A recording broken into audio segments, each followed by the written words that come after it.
one of the only times that someone else took the song from under Eminem, bro.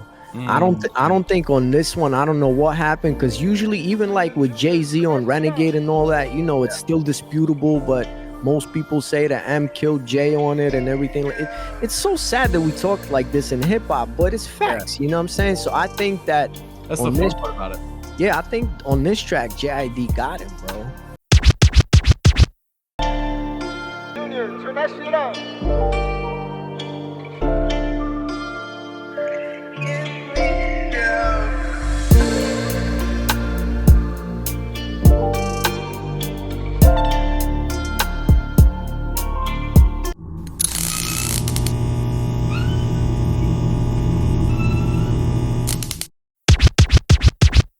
SouLivate.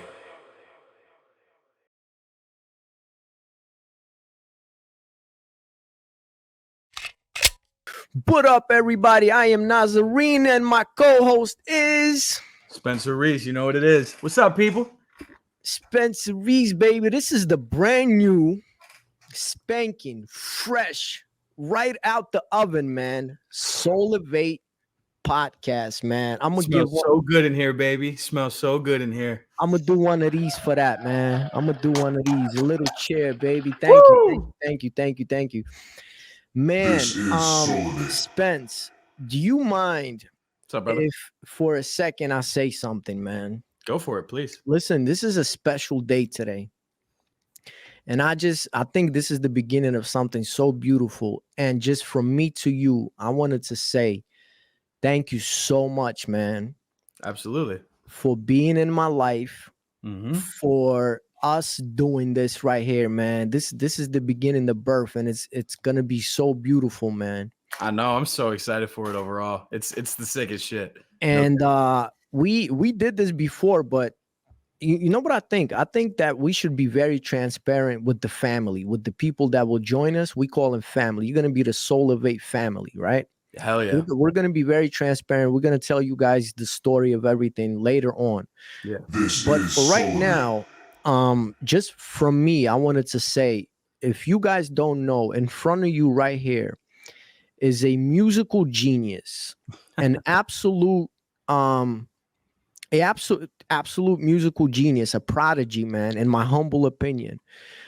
He's a musician, he's a rock star, he's a producer, he's an engineer. Like, I've never met people that are so all around like musical. So before I pass the mic over, man, I just want to say, for me, it's a privilege being here and an honor. And I think to all of you guys out there, you will learn how much this incredible human being has to share with all of you. So without further ado, Spence, could you please again introduce yourself and tell our family, future family, what you think is important for you to say, man?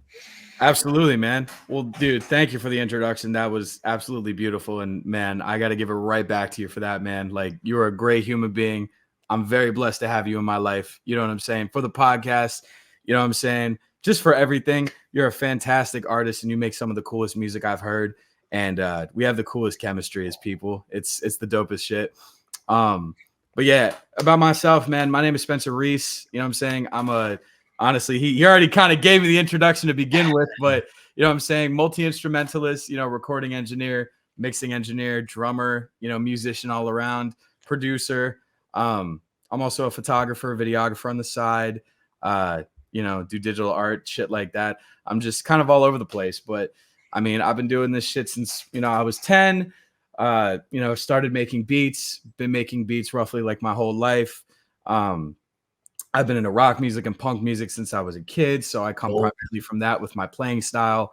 And we just here now and shit, you mean? So yeah. Ooh, what do you think is important that you want to say to the SouLivate fam, yo?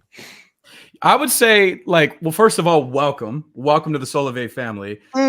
This is the spot of the internet where you can come and elevate your mind, elevate your spirit. You can listen to two very unique individuals speak about music in their own uncut, raw, like opinionated ways, maybe for you to relate to, you know, something you can listen to on your days where you just need, you know, something to get you through or something that makes you feel good.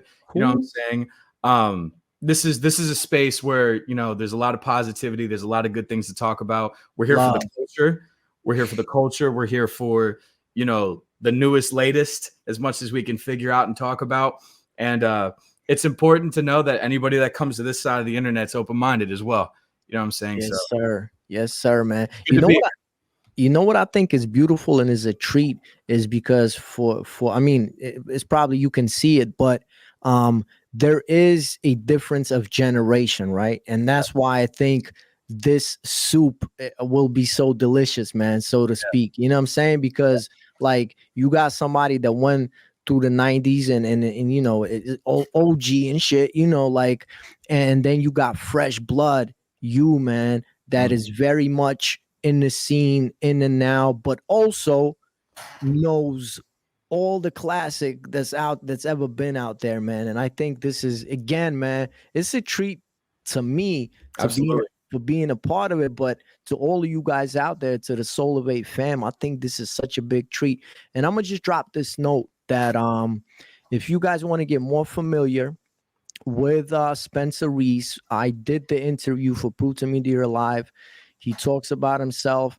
More parts are coming, man. And I think it's just for all of you inspiring musicians and producers and whoever you are, it's a very inspiring story. So go check it out.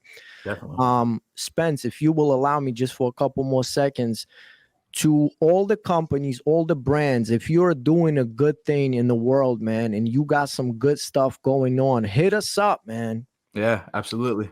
Hit us up. We're gonna have links in the description, man, and we'd love to work with you, man. You know what I'm saying? If you really pushing, like Spence said, the positivity, the love, you trying to do something good for the community, man, we with you. We rocking with you. Hit us up, man. Absolutely. So now, man, and this is what I thought about for this episode, how we gonna kick it off, man, because I don't think we could have kicked it off any other way. Because why? Because we had a conversation about this. Yeah. We need to talk about the new Slim Shady Oh man. album, bro. Oh man. That's what we need to get into, bro. Dude, oh my God. You want to start or me? How you feel about it? Well, I do have to say I am a little pissed off because I dropped a mixtape in 2019. It was called The Death of Nas. Same concept, killing your alter ego. But it's okay. It's Eminem, man. You know what I'm saying? Like one of my favorite artists, man. It's okay. But why this conversation will be interesting is because we had a little difference of opinion. Yeah. So go ahead, sir. All right. So I did a first run through it when it dropped recently. I think it dropped like, I don't know, a couple days ago, like maybe like a little bit less than a week ago. And I've come up obviously on Eminem in my youth growing up. There was something very interesting about this album that like was kind of it felt like a throwback, but it also felt like something new that people kind of are starting to get kind of catered to and get used to. SouLivate. You know, I think Eminem has this stigma right now for being in his like, I think he's what, 40 or 50, something like that. He passed 50, bro. He's an old head, man. He's an OG at this point. He passed 50. Yeah. I think now a lot of people are taking it because we live in a different generation in time, whereas like early 2000s, like even in the 90s, like going from the 90s into like the mid 2000s, like rap music, especially coming from Eminem, was like, you know, it was very uncut, it was very raw, obviously, but it was brutally honest. You know what I'm saying? And I think one of the things about right now is brutally honest music is getting shamed. Like it's very much getting shamed by, you know, I feel like people my age and like my age bracket, you know what I'm saying? Just people that are, you know, very opinionated, but political correctness and cancel culture, bro. Oh my God, it's a real thing. Cancel culture is one of the craziest things that, you know, the internet's taken up a storm with, you know what I'm saying? Like, and I think the one thing I did appreciate about this album is the fact that like Slim, like a lot of the topics that Slim talked about, that Eminem talked about were very, you know, bubbled. It was very around the same context, but he had the balls to say shit that people still can't say or don't have. I agree with that. You know what I'm saying? Like, and that's something that like we have yet to hear in a generation right now in a time frame where it's like, oh, like that's new. That's crazy. Like some of the shit he said in those records were crazy. I was like, wow, like Mhm. you really have some nuts, man. Because you He can actually said it, right? Like he actually said it. yeah. So So I thought it was a great album personally. I mean, I listened to the whole thing. But coming from somebody like you that's an OG, you know what I'm saying? And you come from the original Eminem your youth growing up. This could be a whole other perspective to you. So go ahead. how did you listen to it? I still want to stay on like picking your brain, man. How did you listen to it? Did you run through it? Did you actually go track by track? Did you skip tracks? Like how was the listening experience? I initially started just from the top. I literally just went, I believe I went like halfway Mhm. through the album. And then the last like half leg of the album, I kind of just sporadically picked down from, and just kind of found my way through it. But for the most part, the whole album as a whole, because it's a concept album. You know what I'm Mhm. saying? It's the idea of the death of Slim Shady.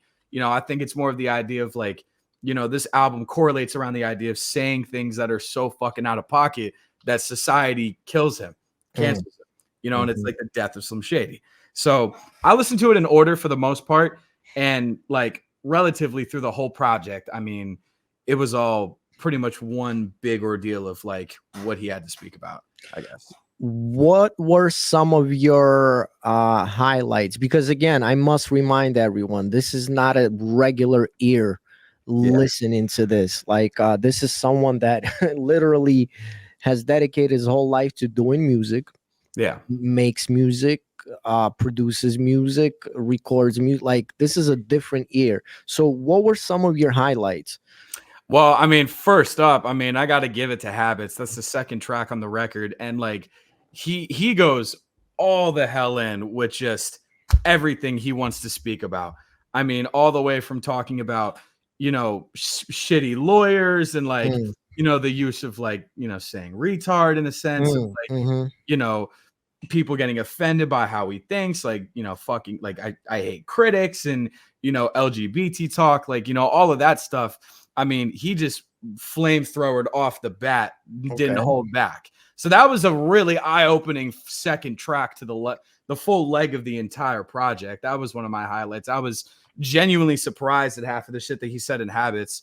Brand New Dance was really cool because that was kind of like, I think there's a lot of songs on this record that are. Hold on a second. I'm so sorry for interrupting you. You actually remember the names of these, or are you looking at them right now? I have them on my phone right now, and I'm kind of Okay. sourcing out which ones that I thought were kind of the coolest Yeah. parts. Yeah. You know what I'm saying? Like what kind of highlighted for me. But Brand New Dance was one of the it's the fourth record on the album, and it was one of the records where it brought me back to one of the old Slim Shady albums, beat Mm, wise, production wise. I think actually in this album, there's pieces and clips of when Eminem was, I believe, recording when he was younger. People mhm. I think speculated on the internet saying that like he was drugged out a lot of the times. This was the phase when he was going through a lot of Yeah. drugs. And he included that in this whole leg, which is cool. So Brand New Dance was cool because that brought me back to like an older Slim Shady, like, you know, some of the first EPs, you know, The Curtain Call, you know, all that. So that was a good one. It's crazy you know about that. Wait, what year were you born, bro? 2001? 2000. You were born in 2000. Okay, man. It's Yeah. crazy. You know current clothes and all of that. Like it's Yeah. crazy. You were a little kid, man, but you're obviously you're a musical freaking phenomenon, man. So I guess you would know this shit, man. Yeah, the Eminem show, like Curtain Call, like Marshall Mathers, the LP, Yeah, like LP, yeah. certain ones, like certain albums I didn't listen to fully. Like a lot of the times I would just Mm. kind of get used to the big hits that came from them, you know, but for the most part, like the big albums, like the debuts, like I've tuned into the most for sure. I like the fact that we are going through tracks. So please keep going. Don't let me interrupt you. Yeah, no, for sure, for sure. What was I gonna say? What we got here? Oh yeah, that was crazy. Fuel was another one that the internet was talking about. So that one has JID on that bitch. Yeah, And oh that's my god, sorry. Again, I gotta interrupt you. go That ahead. was my favorite track on the album.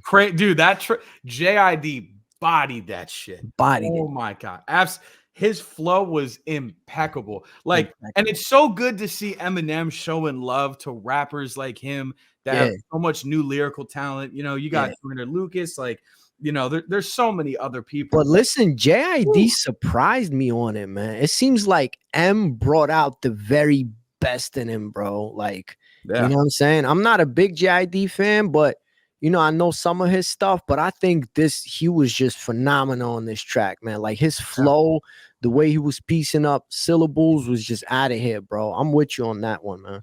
Yeah, no, JID did his absolute thing on it. Honestly, do you think he carried?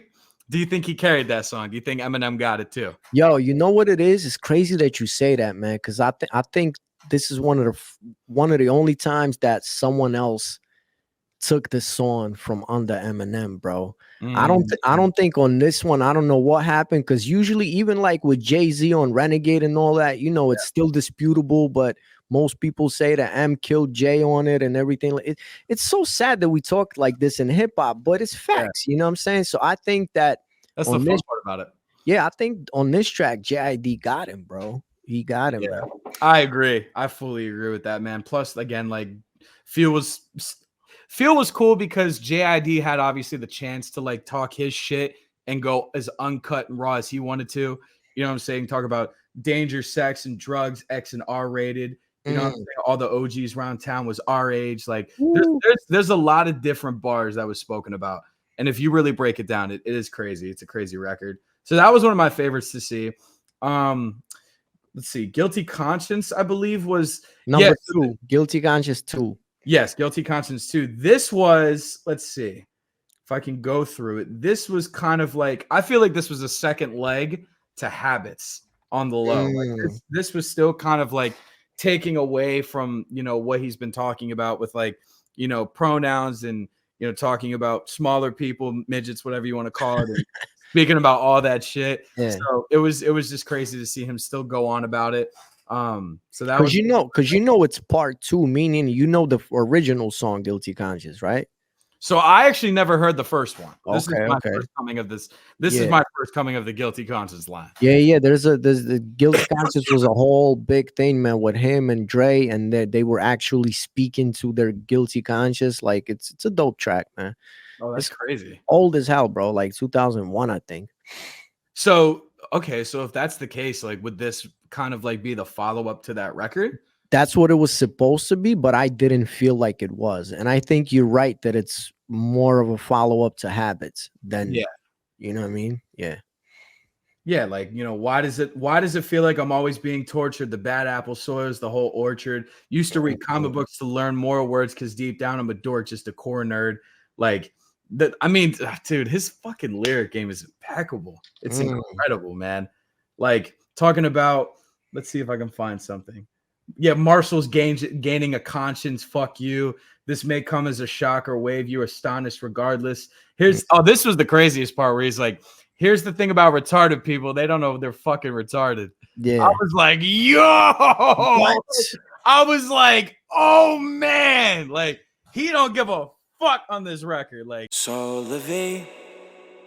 Yeah, bro. Woo, you know what was like very attractive about Eminem when he first dropped, and like what you're highlighting right now is because he's saying shit that most of us have thought about, but we're like too scared to actually say it. And here's this dude, and he's actually saying this shit. You know what I mean? And it's cool because he's doing it in a way of using an alter ego persona to basically give him a blanket over top of who he is. Like, that's the craziest part about it. Like, he literally took the whole concept of Slim Shady, branched it into the idea of like, all right, I'm gonna say the most vile shit that people don't want to hear, that we've all thought about. I'm gonna use my alter ego to like literally just protect me through that, and I get to say whatever the fuck I want and throw it around like that. Would you say that he's the most successful artist that has that at one point created this alter ego, like, and actually, you know, made it part of his career? Is he the most successful? I can't think of a more successful artist that had this, you know, worldwide accepted alter ego and actually, you know, like made it part of his.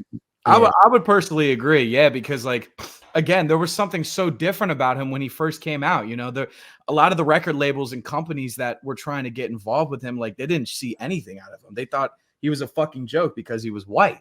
You know what I'm saying? And then certain people, you know, that kind of came involved and got around him, they, you know what I'm saying? They believed in him and kind of saw more of a brand idea for a development. And like, you know, that kind of fell down the hill for that. So I think, I mean, for creating a persona for yourself that's been so successful, let alone a name for yourself, is absolutely stellar. I mean, it's like you're basically creating yourself into a superhero. You're making yourself into a superhero, You and know, people are recognizing you for that. it's crazy that you say that, because when I was a kid, like to me, rappers, they were like superheroes, you know. Because if you think like of Wu-Tang, I don't want to go off topic, but you know, like Wu-Tang, they had like, you know, RZA and Jizza and like Master Killer, you know. Yeah. But do you know the backstory of the whole alter ego thing? Not completely, like I said, because I spectated, I speculated on Eminem growing up. I wasn't like deep dive, like I wasn't fully in. Yeah. So you give it if you got it. So for all of you out there, like the younger generation, so Proof, which was, you know, his boy, man, the one that was always, you know, like cheering him on, and Proof, he used to host battles at the rap shop in Detroit or whatever, right? Like he was the host of the battle scene, and Eminem, he was a battle rapper. So that was his best friend, man. Like they started on a journey together. So one day, Proof, he decides to make a group called the Dirty Dozen. Yes. But he only finds 6 members.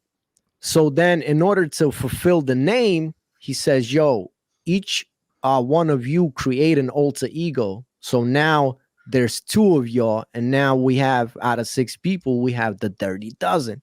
And So this is how the alter ego came out, man. Yeah, incredible. crazy. So this Crazy. is literally just out of like joining a group and just creating it to add new members to the group. Exactly, because a lot of people are not familiar. If you listen to The Infinite, which was like an underground album in 96, I first heard it in 97. I didn't know who this dude was. I didn't know he was white or anything. Yeah. He was like completely different. He was like on this AZ, more like conscious type of vibe, man. Yeah. And then when they created the Dirty Dozen, and he realized, well, look, people don't want to hear like this conscious shit. He's like, I'm gonna give y'all a demon, bro. I'm gonna give y'all what y'all want. Yeah. So Slim Shady was born, and then comes Dr. Dre, and then the whole world is like, oh my God, what is going on, man? Isn't that so that's so crazy to think about? Like you make such a crazy alter ego just out of the fun aspect of battle rapping, and it becomes one of the biggest fucking most well-known household names in hip hop on the planet. Slim Shady, man. Before we go on to to your list, the track, going down the tracks, because I thank you so much for doing this. I think that's so dope for you, and people are gonna enjoy this. Who are your top 5 MCs, bro? Do you have the top 5? And is the reason I'm asking is Eminem in that list, man? He's in my top 10. He's not in my top 5 because What? I mean, are we spectating on what I listen to? Or are we Just talking you, about just overall? you. No, your top 5, bro. My top Your 5? personal top 5. He's, like I say, he's definitely in my top 10, and it's not on a skill-based thing. It's more of on how much I listened to him growing up. He was very in the rap world, because once I discovered Mac Miller, that's when I kind of fell down the rabbit hole of like discovering, you know, white rappers relatively, like the Jeezys, you know what I'm saying, the fucking you know, just all of that, you know. So I would say, oh geez, yeah, top 5. Yeah, I have to put Mac. I mean, I gotta go Mac Miller because he was my first introduction to hip hop when I was a kid in high school. So wait, he's number 1 for me because I grew up with him and I listened to him the most growing up. And that was by accident too. That was from a friend of mine in one of my math classes in 8th grade. There was this kid named Drew, and he I don't know if he's on the football team or anything like that, but he was friends with a lot of guys on the football team, and they used to bump Mac like all the time. Like the first time I heard Donald Trump when that shit was out, like Ooh. I was a young dude, and like, oh my God, man. First time I heard that, I was like, this feels like college. Like I'm not even in college yet. I'm in school. This feels like college. This feels like party vibes. Like coolest shit ever to hear it, you know? And he was young too at the time. He was what, 17, 18, something like that, man. Mac Miller? Yeah, at the time. 20 something, like he was young, bro. I think, yeah. If I take it back to what? If I was like in 8th grade, what year would what the Yeah, fuck? he would have been 30 now. So he's like a good 7 years older than you. So if you were like 14, yeah, he was like 20, 21, still a young dude, man. Yeah, That's yeah, crazy to think about. yeah. That's nutty. But do you have a number 2, 3, 4, and 5? You ever Yeah. thought about that as far as your MCs? Yeah, definitely number 2 is ASAP Rocky. He was one of the main people that I got introduced from for a fashion standpoint. So I've been a very big fashion head my whole life. I don't have a lot of stuff, but I'm a big, like, I love seeing art. Like, and to me, fashion is art. And Rocky, at the end of the day, is a fashion like nutcase Icon, right? Oh my God, he's got such a swag. He does shit that people don't do, and he makes it work for him, and he makes it dope. Like he's a real living fashion legend. Like, and I'll stand on that. And the music kind of correlated with that, you know, all the way from like when he came from like, you know, Goldie, Purple Swag, you know, when he was outside in like Harlem and shit with like the fucking Supreme, like what the fuck, the towels with like the hats over top of it and like all that shit when you know, it was a crazy wave. So yeah, it's Harlem, bro. It's Harlem. Me as in New York, I'll say it, man. That's uptown all the way, bro. Harlem got a different swag, man. Different, bro. Different. You know what's crazy, man? One of like a famous fashion designers, man. I don't remember who it was, but he was one of my clients in Europe. He told me, I'm like, where do you guys like, you know, get your ideas? He's like, yo, I'm gonna share this secret with you. He's like, if we want to see what's new and popping, we go to Harlem, bro. Yeah. You know what I mean? Because Harlem just got a different, I don't want to use the old word swag, but Harlem got a different swag, bro. I remember it was funny as shit. I got a friend of mine, his name's Caliente, and he's another big fashion guy that's, you know, in Uptown and shit. I remember going on Instagram one time and I seen him riding a fucking Dior horse. Like a horse, and he was draped in Dior. Crazy. I was like, this is fucking New York shit right here. Yeah. You can't go to fucking Chicago or LA or any of these places. So, you know, back to Rocky, like he comes from that. The music comes from that. You can hear it. And there was just something like if I ever listened to Rocky, it was, you know, so I put him on to feel good, you know, like to feel like the man and get myself pumped for the day. So he's definitely number 2 for me. I would say definitely up in 3 now is like, I mean, it's hard to say, but like, I mean, still my people that I listened to first. I mean, Big Sean was up there. Okay. I don't know if I put him at 3 though. That's the problem. Okay. So many better rappers. Yeah, but for you, it's for you personally. You know who you vibe with, man. That's a good question. Yeah, I'm trying to think of just who I thought. Honestly, off the top of my head, I got to still get my 3 spot. All right, so we'll get back to you about that. We'll get back to you on number 3, man. You have maybe by the end of the interview, maybe by the end of the podcast, maybe you have a number 4 or 5. Number 4 or 5. Ooh. But Eminem is definitely in the top 10. Do you know where in the top 10 he is for you? Like 6, like literally. 6? Like 6. Yeah. So he's right there. He's right there, man. I mean, it's horrible. Like I want to say Post Malone, but it's like he's not much of a rapper now. Yeah, like, but still Iverson and all that, bro. You know, he contributed, bro. I would say probably number 5 for Post for sure, because Post now is one of my favorite artists in general. Overall, yeah. Yeah, now. But as far as on a rap standpoint, yeah, like Post was definitely like up there for me because I was like super interested in like the way he looked, you know, coming out with the braids and, you know, he looked like a hobo. Yeah. Man's looked like a fucking hobo making some of the most angelic music I've ever heard. It was brilliant. Oh my God. It was fucking fantastic. We all remember that shit. We all remember. Listen, before we go on, and you can give me the other 3 and 4 like later, man. Before we go on, I want to touch into something that I just thought about. And how important is this? Because obviously, like, you know, someone like you, I know you like you know, I can say I know your heart, man. That's why I fucks with you, because you're, you know, one of the kindest and coolest people in the world I ever met. Yeah. How much, and I'm gonna answer this too, because you talked about white rappers in particular. Do you think that mentally and psychologically it still matters? Like, do we still want to see some, like, no, I know that musically for you it doesn't matter, but like I'm trying to wonder, like, if there is something psychological where we want to see someone that kind of reminds us of us. Yeah.